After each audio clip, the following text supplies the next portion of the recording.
Well, come on, people. We're going to take a little walkabout. I want to show you all what I'm doing out here and what I'm not doing. But this weather is real pretty today. But then again, too, the wind is really high.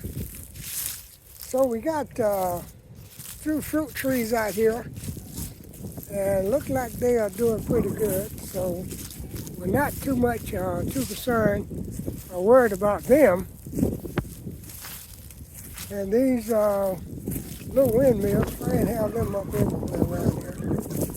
All our fruit trees are looking good.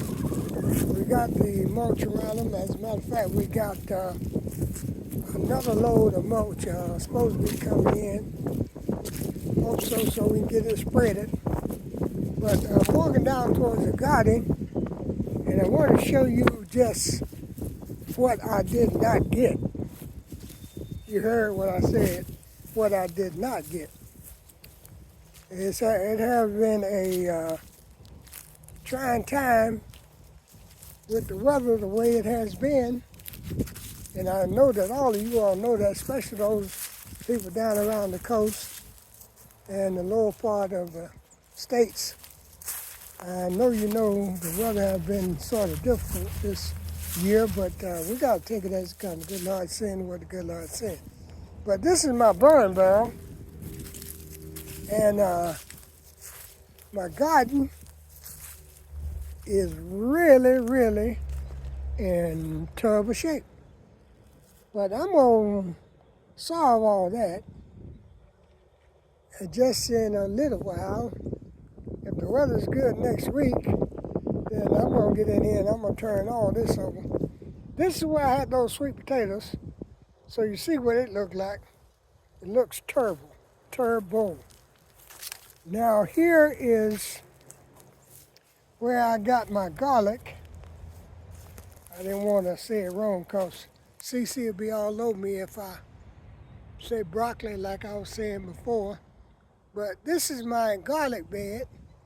It's looking real good. They're popping up everywhere, so hopefully we have garlic that we can harvest. But my disappointment was in my greens. They didn't really do what I thought they was going to do. They didn't grow like they did last year, but I guess with the weather the way it was, it's well to be expected. But anyway, or anywho, I'm going to get a small mess out of here. I'm going to take and harvest what I can, enough to make a mess. It won't be big leaves like I wanted or I intended, but I'm going to get a mess. But moving on, right in here where we had those purple hull peas last year, plan on doing some more this year, but I'm going to try one more time to plant me some bunch beans, some 6-week beans. I mean, they come up, but the critters beat me to them. They always eat them up. I never get a chance to harvest any. They always eat the top off of them. And I don't know what's doing it, but I got traps set all around my garden here. And to be honest, I haven't caught anything but one raccoon. And he's a thieving little rascal, but I caught him. But I need to catch those woodchucks that's running around here. But over here you see a pile of cardboard. I am going to burn that stuff. What I've been doing is, as I get it, I just toss it over the fence, keep from opening up the gate every time. But I'm going to burn that on this pile right here. This is my burn pile.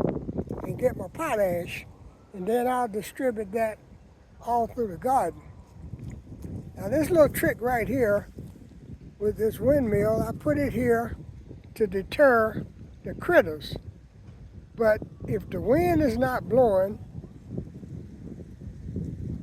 the contraption don't work. So you see now the wind picking up and it's working. So if the wind's not blowing, the critters just come right on in, and then they get used to it, and they just come on in anyway, think it's decoration that I put out here for them. But now, as I was saying, I got 2 patches of greens here, and I'm going to pick a good mess of it, and then that will probably be all I get out of here, because I'm getting ready to turn all this. I'm going to turn it on, and I'm going to have to put some fertilizer in here of some kind, because the nutrient seems like to me it's not strong enough, or it's not healthy enough to produce the way it was producing.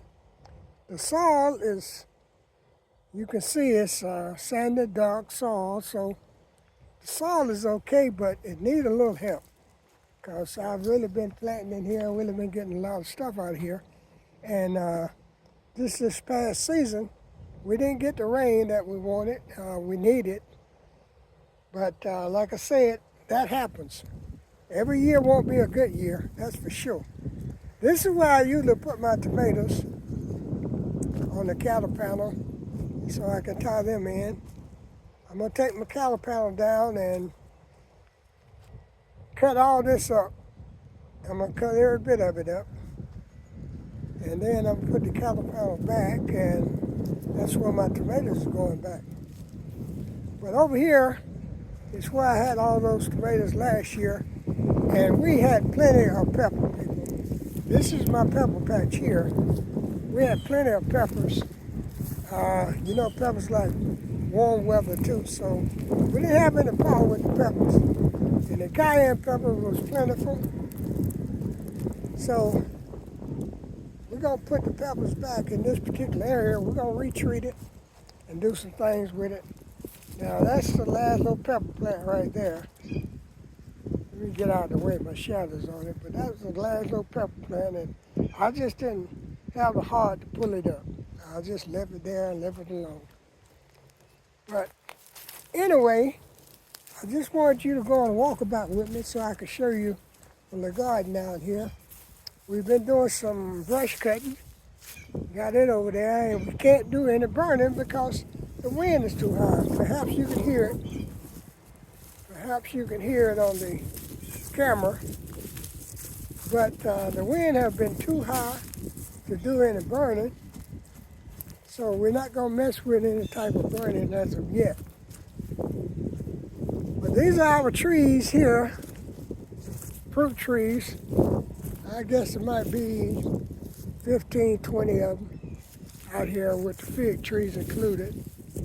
And then we got fig trees at the other location. So we got plenty of fig trees, and then Odom is sending Fran some clippings that she won on the Seedmas, and we're gonna get those out.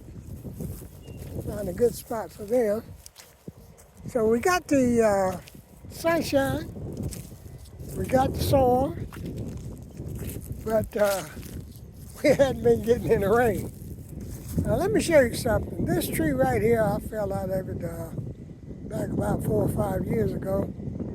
Cracked the rib. I was up there trying to get some pears out of it, and this is an old tree. This tree, I guess, might be 60, 70 years old. So you can see where it has started to deteriorate and rot out. But this tree here still has pears on it every year. So we're not going to do anything to it. And we're just going to let it keep on bearing, keep on living as long as it can do it. Now this building here is a building that Rudy and myself built back maybe 5, 6 years ago, maybe a little bit more than that. But I did a video on it. We built this building here. We didn't use any electrical whatsoever. We did this with battery, sawzall, and battery cells. We used a generator maybe once, but we didn't use any electricity on it. So I think we did a pretty good job myself. I don't know what you all think about it. But this over here is another pear tree. This pear tree is about as old as that other one down there. It's about the same age, but it's still barren. We haven't been able to get any pears off of this one because the squirrels beat us to them. And I tell you the truth, people, it just squirrels and raccoons, woodchucks, or whatever you want to call them, fox or deer, everywhere, because they don't have anywhere to go. And they're trying to survive just like everybody else is. They're taking over their habitat, so they're just moving in with us. But this is the barn that I am restoring. I'm working on it as I feel like it, a little at a time. And I'm going to do the best I can to get it done when I get it done. It's just that simple. But anyway, that was just a little walkabout I wanted to take you guys on. Be the one, Bammit. Love you. There ain't a thing you can do about it.